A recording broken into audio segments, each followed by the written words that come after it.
할렐루야, 기쁘고 좋은 아침이 밝았습니다. 오늘도 예수님의 큰 은혜가 우리와 함께 하십니다. 여러분 두려워하지 마시고 낙심하지 않고 좌절하지 않고 주님과 걷는 우리들 언제나 좋은 일이 있을 줄 믿습니다. 기도하고 우리 예배 가운데 나아갑시다.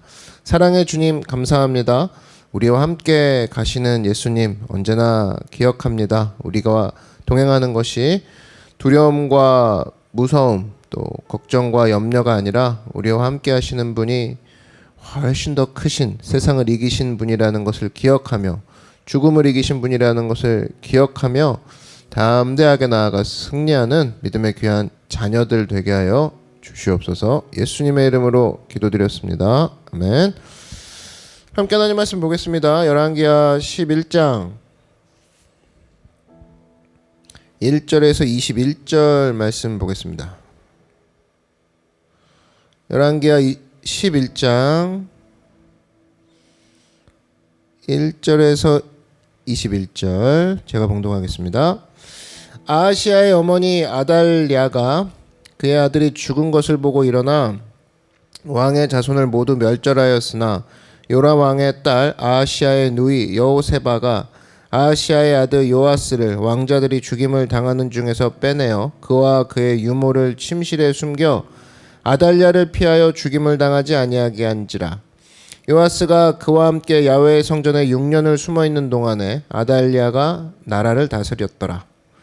일곱째에 여호야다가 사람을 보내 가릿 사람의 백부장들과 호위병의 백부장들을 불러 데리고 야훼의 성전으로 들어가서 그들과 언약을 맺고 그들에게 야훼의 성전에서 맹세하게 한 후에 왕자를 그들에게 보이고 명령하여 이르되 너희가 행할 것이 이러하니 안식일에 들어온 너희 중 3분의 1은 왕궁을 주의하여 지키고 3분의 1은 수루문에 있고 3분의 1은 호위대 뒤에 있는 문에 있어서 이와 같이 왕궁을 주의하여 지키고 안식일에 나아가는 너희 중 2대는 야훼의 성전을 주의하여 지켜 왕을 호위하되 너희는 각각 손에 무기를 잡고 왕을 호위하며 너희 대열을 침범하는 모든 자는 죽이고 왕이 출입할 때 시위할지니라 하니 백부장들이 이에 제사장 여호야다의 모든 명령대로 행하여 각기 관할하는 바 안식일에 들어오는 자와 안식일에 나가는 자를 거느리고 제사장 여호야다에게 나아오매 제사장이 야훼의 성전에 있는 다윗 왕의 창과 방패를 백부장들에게 주니 호위병이 각각 손에 무기를 잡고 왕을 호위하되 성전 오른쪽에서부터 왼쪽까지 제단과 성전 곁에 서고 여호야다가 왕자를 인도하여 내어 왕관을 씌우며 율법책을 주고 기름을 부어 왕으로 삼음에 무리가 박수하며 왕의 만세를 부르니라. 아달랴가 호위병과 백성의 소리를 듣고 야훼의 성전에 들어가 백성에게 이르러 봄에 왕이 규례대로 단 위에 섰고 장관들과 나팔수가 왕의 곁에 모셔 섰으며 온 백성이 즐거워하여 나팔을 부는지라. 아달랴가 옷을 찢으며 외치되 반역이로다 반역이로다 하매 제사장 여호야다가 군대를 거느린 백부장들에게 명령하여 이르되 그를 대열 밖으로 몰아내라. 그를 따르는 자는 모두 칼로 죽이라 하니 제사장의 이 말은 야훼의 성전에서는 그를 죽이지 말라 함이라. 이에 그의 길을 열어주매 그가 왕궁의 말이 다니는 길로 가다가 거기서 죽임을 당하였더라. 여호야다가 왕과 백성에게 야훼의 언약을 맺어 야훼의 백성이 되게 하고 왕과 백성 사이에도 언약을 세우게 하매 온 백성이 바알의 신당으로 가서 그 신당을 허물고 그 제단들과 우상들을 철저히 깨뜨리고 그 제단 앞에서 바알의 제사장 맏단을 죽이니라. 제사장이 관리들을 세워 야훼의 성전을 수직하게 하고 또 백부장들과 가릿 사람과 호위병과 온 백성을 거느리고 왕을 인도하여 야훼의 성전에서 내려와 호위병의 문기를 통하여 왕궁에 이름에 그가 왕의 왕좌에 앉으니 온 백성이 즐거워하고 온 성이 평온하더라. 아달랴를 무리가 왕궁에서 칼로 죽였더라. 요아스가 왕이 될 때에 나이가 7세였더라. 아멘. 네, 오늘은 관계를 깨고 얻는 것은 가짜다. 관계를 깨고 얻는 것은 가짜다라는 제목으로 하나님 말씀 증거하도록 하겠습니다. 하나님께서는 이세벨의 악한 영향을 심판하시고 청산하십니다. 먼저 북쪽 이스라엘은 예후를 사용하셨죠. 예후의 혁명으로 말미암아 이세벨의 악한 영향으로부터 벗어나도록 청산하십니다. 자, 그러면 이제 남쪽이 문제죠. 이세벨의 악한 영향은 남쪽도 침범을 해 있는 상황입니다. 그러니까 굉장히 악한 여자였죠. 이 아달랴라는 이세벨의 딸이 있었습니다. 그 엄마의 그 딸인데 복사판이에요. 네, 이 여자를 물리치게 하기 위해서 하나님께서는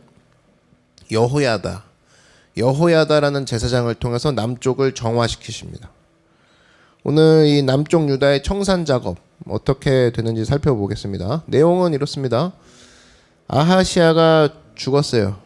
아하시아가 죽자 그의 어머니 아달랴가 왕의 자손을 다 죽여버립니다. 이게 말이 안 되는 거죠. 자기 손자들인데 자기 손자들을 다 죽여버리는 거예요. 그리고 자기 스스로 왕이 됩니다. 정말 이게 돌았죠. 1절 한번 보시면 아하시아의 어머니 아달랴가 그의 아들이 죽은 것을 보고 일어나 왕의 자손을 모두 멸절하였으나 자기 손자들이 왕이 되는 건데 그거 다 죽이고 자기가 왕이 된 거예요. 근데 이제 여기서 보면 2절 한번 보시면 요람왕의 딸 아하시아의 누이 여호세바가 아하시아의 아들 요아스를 왕자들이 죽임을 당한 중에서 빼내죠. 여호세바라는 여자가 그 많은 죽임을 당하는 사람들 중에 요아스라는 아기를 뺍니다. 빼서 이제 피하게 하는 건데 여기 아하시아의 누이라고 그러니까 아달랴로 치면 이제 뭐 자기 딸 아니겠습니까? 근데 직접 딸은 아닌 것 같고 이복 동생인 것 같습니다. 다른 여자의 딸. 근데 그 여자가 아직 갓난아이인 돌이 채 되지 않은 요아스를 데리고 도망을 치죠. 그래서 어디에 숨느냐? 3절에 보니까 요아스가 그와 함께 야훼의 성전에 6년을 숨어 있는 동안에 아달랴가 나라를 다스렸더라. 그와 그의 유모를 침실에 숨겨서 아달랴를 피해서 숨겨놓은 거예요. 그러니까 6년 동안 야훼의 집에 숨겨서 요아스를 키우는 일이 벌어진 겁니다. 그 다음에 누가 나오느냐? 가릿 사람이라고 나오죠. 4절에 가릿 사람. 혁명의 중요한 사람이 이제 가릿 사람인데 다른 성경 보면 그렛 사람이라고 되어 있습니다. 같은 사람들이에요. 가릿 사람, 그렛 사람. 그렛 사람은 누구냐? 블레셋 사람들입니다. 블레셋의 용병들이에요. 용병들. 블레셋 사람들 중에서도 이스라엘에 들어와가지고 동화된 사람들이 있는데 그 중에서 또 충성스러운 사람들, 그 사람들이 이제 가릿 사람들이다 이렇게 불렀어요. 이 사람들은 다윗도 잘 도왔습니다. 다윗도 잘 도왔고 뭐 출신은 블레셋 출신이라 그랬지만 하여튼 다윗도 잘 도왔고 솔로몬 왕일 때도 잘 도왔어요. 그러다가 여호야다가 지금 혁명을 일으키는 순간에도 중요한 역할을 감당했던 사람들이 가릿 사람들이었습니다. 그래서 여호야다 이 제사장이 이 가릿 사람들과 함께 구테타를 일으켜서 이 악한 여자 아달랴를 쫓아내는 일을 하죠. 오늘 이 남쪽 유다의 혁명 사건 이거를 통해서 하나님께서 어떻게 하나님의 백성들과 동행하는지 이거를 살펴봤으면 좋겠습니다. 두 가지로 볼 건데 첫 번째는 하나님의 특별하심이 있다라는 거예요. 어디에? 하나님의 특별한 보호하심에 있다라는 거예요. 보호하심에. 이 잘 보십시오. 오늘 하나님의 특별한 보호하심이 나오는데 아달랴가 확 돌았죠. 돌아가지고 한마디로 다윗의 후손들을 다 죽이는 겁니다. 대가 끊길 위기에 처한 거예요. 잘 보세요. 만약에 요아스까지 잡아서 다 죽었다. 그러면은 대가 끊어져서 메시아의 계통 자체가 끊어질 수 있었습니다. 예수님까지 연결될 수 없는 상황이었어요. 그런데 하나님께서 오늘 2절에 나오는 여호세바라는 이 여자를 통해서 요아스를 품게 만들고 또 여호야다를 통해서 이 젖먹이 요아스를 성전에서 키우게 만드셨죠. 그래서 6년 동안 이 하나님의 특별한 보호하심 아래 흔들림 없이 생명을 유지하게 되었다라는 겁니다. 이게 마치 신약 성경에 그 연상되는 이미지가 있죠. 헤롯 대왕이 이 2살 이하의 어린이를 다 죽여라. 그래서 예수님의 대를 끊게 만들어 버리는 그런 사건 나오죠. 그때도 하나님께서 특별한 보호하심, 이 특별한 보호하심으로 요셉을 애굽으로 보냈다가 애굽에서 잘 보호하신 후에 또 성장한 후에 돌아오게 하는 장면들 있지 않습니까? 우리 이런 과정을 통해서 알 수 있는 게 뭐냐? 하나님께서는 특별한 보호하심 속에 자녀들을 인도하신다라는 거예요. 특별한 보호하심, 특별한 보호하심. 이유가 뭐냐? 하나님이 그렇게 약속을 하셨기 때문이라는 겁니다. 솔로몬이 성전을 다 짓고 난 다음에 하나님이 하신 약속이 있죠. 열왕기상 11장 36절에 보면 그의 아들에게는 내가 한 지파를 주어서 내가 거기에 내 이름을 두고자 하여 택한 성읍 예루살렘에서 내 종 다윗이 항상 내 앞에 등불을 가지고 있게 하리라. 항상 내 앞에 등불. 이게 뭐냐면 꺼트리지 않겠다. 내가 너 지켜주겠다 이겁니다. 한마디로 하나님이 지켜주시면 꺼지지 않는다. 흔들리지 않는다. 이것을 보여주는 거죠. 사무엘상 25장에 보면 그 나발의 아내였던 아비가일 있죠. 다윗한테 이렇게 얘기하지 않습니까? 하나님께서 당신은 생명싸개를 통해서 보호해 주신다. 그러니까 하나님의 생명싸개, 그게 바로 하나님의 특별한 보호하심이라는 거예요. 우리 한 사람 한 사람도 마찬가지예요. 하나님의 생명싸개, 우리의 생명을 싸매고 계시다라는 거예요. 보호하고 계시다라는 거예요. 특별히 하나님이 우리를 지켜주시는 자, 이것을 보여주는 것이 시편 122편에 나오는데 3절, 4절, 5절 보면은 하나님에 대한 명칭이 나옵니다. 야훼께서 너를 실족하지 아니하게 하시며 너를 지키시는 이가 졸지 아니하시리로다. 이스라엘을 지키시는 이는 졸지도 아니하시고 주무시지도 아니하시리로다. 야훼는 너를 지키시는 이시라. 야훼께서 내 오른쪽에서 내 그늘이 되시나니. 그러니까 너를 지키시는 자, 너를 지키시는 자. 계속 나와요. 너를 지키시는 자. 그죠? 그래서 우리가 매 순간 이 약속을 붙들어야 되는 거죠. 하나님 나를 지켜주신다. 여러분 믿으십니까? 개인도 그렇고 교회도 그렇고 이 하나님의 약속만을 붙들고 나아가서 하나님의 특별한 보호하심, 하나님의 생명싸개 이것을 확실히 누리는 믿음의 종이 되기를 바랍니다. 두 번째 알 수 있는 것은 뭐냐? 오늘 혁명을 살펴보는 건데 혁명의 성공 요인이 뭐냐는 거예요. 혁명의 성공 요인. 바로 하나님과 연결되면 살 수 있다라는 거예요. 하나님과 연결. 요게 이제 여호야다의 혁명이잖아요. 요거랑 잘 우리가 비교를 할 수 있는 게 얼마 전에 살펴봤던 예후의 혁명입니다. 근본적인 차이가 있어요. 둘 다 혁명을 통해서 이세벨의 영향을 제거한 건 똑같아요. 그죠? 둘 다 비슷해. 그런데 혁명에 성공하고 난 다음에 여호야다가 했던 일이 예후랑 달랐어요. 여호야다가 했던 일은 뭐냐? 혁명 성공을 한 후에 하나님과의 언약을 체결하고 하나님과 관계 회복에 집중했다라는 겁니다. 오늘 17절 한번 보시면 여호야다가 왕과 백성에게 야훼와 언약을 맺어 야훼 백성이 되게 하고 왕과 백성 사이에도 언약을 세우게 하매 예후는 욕에 빠져 있었죠. 예후는. 그래서 사람은 끝이 좋아야 돼요.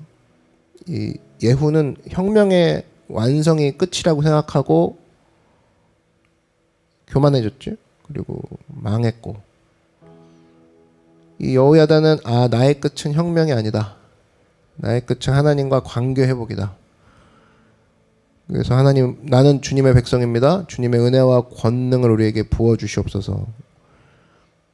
그래서 모든 일을 끝내고 난 다음에 하나님과의 관계를 돌아보는 거. 이게 최후 승리거든요. 그래서 십자가로 돌아오라 그 얘기가 뭐냐면 모든 일을 다 완성하고 난 다음에 끝이 좋으려면 항상 마지막에 하나님과의 관계를 돌아볼 때 그때 미처 완성하지 못한 놓치고 왔던 과정까지도 신기하게 메꿔지는 진짜 최후 승리를 맛보는 게 하나님과의 관계에서 딱 머물러 있는 순간에 모든 게 완성이거든요. 그래서 남쪽 유다는 이 혁명 후에 언약을 선포하고 하나님과의 관계 회복을 딱 승리하자마자 금방 하나님의 부흥이 일어나게 됩니다. 그래서 여러분 잊지 마십시오. 깨진 관계는 오래 끄는 게 아니에요. 그래서 마귀는 항상 공격하는 게 뭐냐면 관계를 깹니다.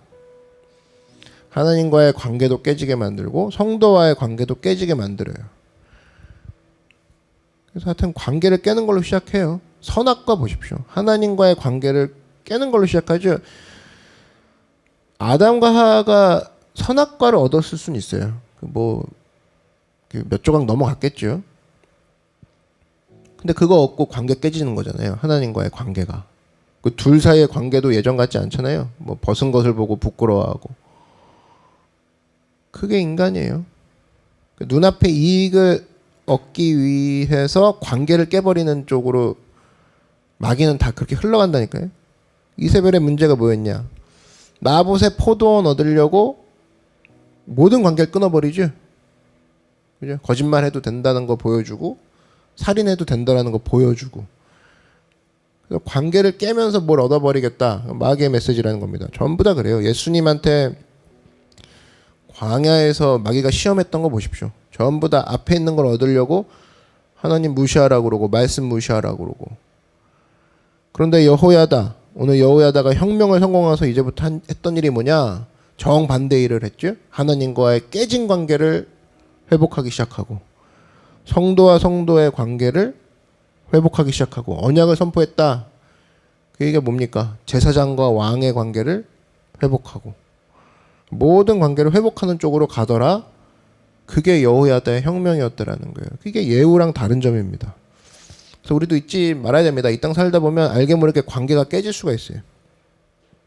근데 그 깨진 관계를 계속 유지하려는 그 관성이 있죠.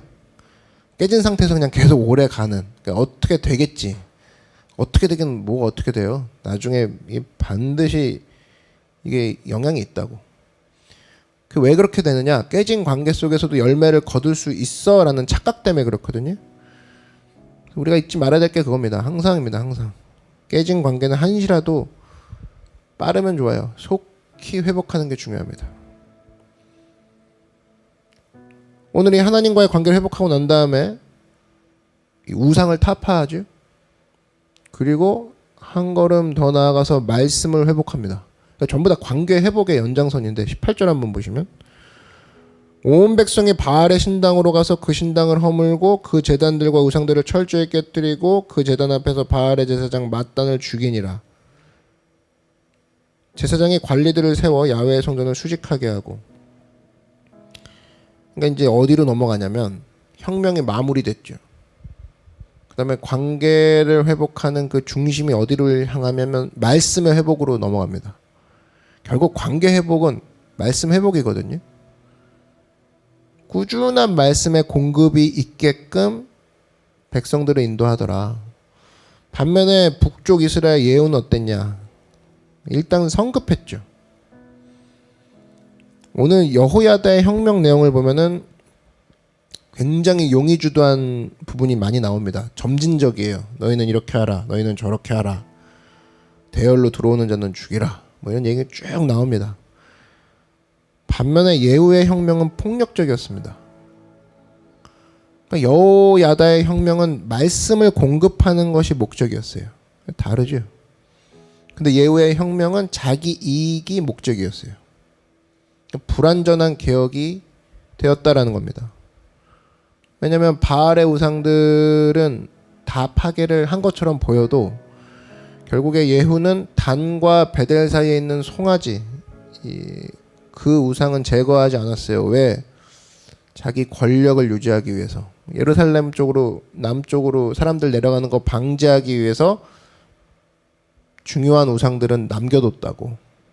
예후의 잔머리죠. 자기 이익. 근데 여호야다는 하나님과의 관계에 초점을 맞추고 전부 다 부셔버렸다는 겁니다. 꾸준히 언약 관계를 맺고 예배 공동체로 백성들이 이끌어갔다. 그러니까 성공했다라는 거예요. 여기서 알 수 있는 게 우리도 이제 두 가지 모델이 있을 수 있다라는 거죠. 보니까 하나님께 이제 회개하는 모델들도 이 두 가지가 있는 것 같아요. 예후 같은 사람들이 있습니다. 그냥 갑자기 급진적으로 어떻게 보면 쉽게 확 변하는, 아주 굉장히 쉽게 뒤집어지는 것처럼 보여요.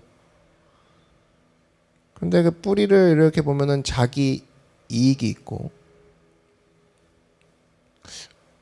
그렇게 움직일까 보면은 그 뒤에는 사람들의 칭찬, 평가, 뭐 이런 것들에 연연해 하다가 혁명이 반쪽으로만 끝나는, 회개가 반쪽으로만 끝나는 인생이 있어요. 그래서 우리가 뭐 초신자들이 돌이켰다고 해서 뭐 바로바로 간증시키는 거, 뭐 이런 것도 조심해야 된다고 생각합니다. 예후 같은 스타일 있죠. 초반에 좋았던 스타일. 이런 사람들은 간증할 때도 훨씬 재밌어요. 그렇지 않습니까? 뭐 갑자기 뒤집어진 이야기, 뭐 재밌죠. 갑자기 막 뭐 사고 나가지고 갑자기 변화되고 뒤집히고. 근데 가만 들어보면 그 안에 은근히 자기 자랑이 있고 공명심이 있고 뭔가 이상해요. 아니나 다를까 나중에 보면은 예후처럼 타락하는 경우가 많다는 겁니다. 회개도 그렇고 개혁도 그렇고 뭐 혁명도 그렇고 모든 것은 여호야다 같이 해야 된다. 여호야다. 그래서 결국에 내가 지금 하고 있는 행동이 내 이익이냐, 하나님을 빌미로 삼아서, 예후 하나님의 말씀을 얻고 했지만 결국 자기 이익으로 영광에서 지워지는 일을 행하죠. 근데 여호야다 보십시오. 결국에 목적이 자기 이익이 아니라 하나님과의 관계가 마지막 도착점이죠. 꾸준한 말씀의 공급이 있는 자리에 나와 내 백성을 세우리라. 그러니까 언약을 맺고. 그러니까 뿌리가 강해지는 쪽으로 움직이죠. 열매는 맺을 수밖에 없는 거죠. 여호야다의 혁명은. 그래서 하려면은 여호야다 같이, 여호야다의 회개, 여호야다의 혁명 같이 삶을 일구어내야 된다. 오늘도 우리 삶 가운데 예후의 유혹이 있습니다. 눈앞에 있는 것을 가지고 하나님을 등에 업고, 끝이 안 좋은 거죠. 언제나입니다. 여호야다 같이 나의 삶의 마지막 목표는 하나님과의 관계 회복이다. 언약을 세운다. 가정을 변화시키고 교회를 변화시키는 길은 하나님과의 관계 회복이다. 그죠? 그것을 늘 붙잡아 주는 것이 성령의 동행하심이죠. 성령님이 우리를 계속 만져주시고, 야 너 그렇게 하면 안 돼. 하나님과의 관계를 생각해. 십자가죠. 저 죽으신 주님을 생각해. 너를 치료하신 예수님을 생각해. 전부 다 이게 말씀과 성령과 기도 계속 강조하는 이유가 하나님과의 관계 회복.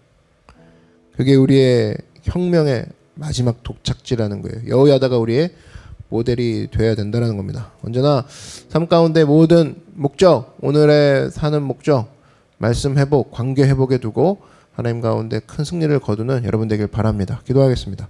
사랑해 주님 감사합니다. 여호야다와 같이 우리가 주님 안에서 관계를 회복하는 것이 우리의 변화의 목적입니다. 우리의 최종의 삶의 이유입니다. 주님과의 관계를 회복하고 예후와 같이 시작은 좋았으나 끝이 안 좋은 사람이 아니라 말씀을 통하여서, 관계를 통하여서 마지막에 크게 주님과 함께 승리할 수 있는 믿음의 여호야다와 같은 하나님의 백성들 되게 하여 주시옵소서. 예수님의 이름으로 기도드렸습니다. 아멘. 오늘 말씀을 생각하면서 주님의 이름 한번 부르고 다 같이 통성으로 기도하겠습니다. 주여, 사랑해 주님 감사합니다. 우리 말씀 가운데, 관계 가운데 날마다 우리의 가치를 두고 나아가는 하나님의 백성들 되게 하여 주시옵소서.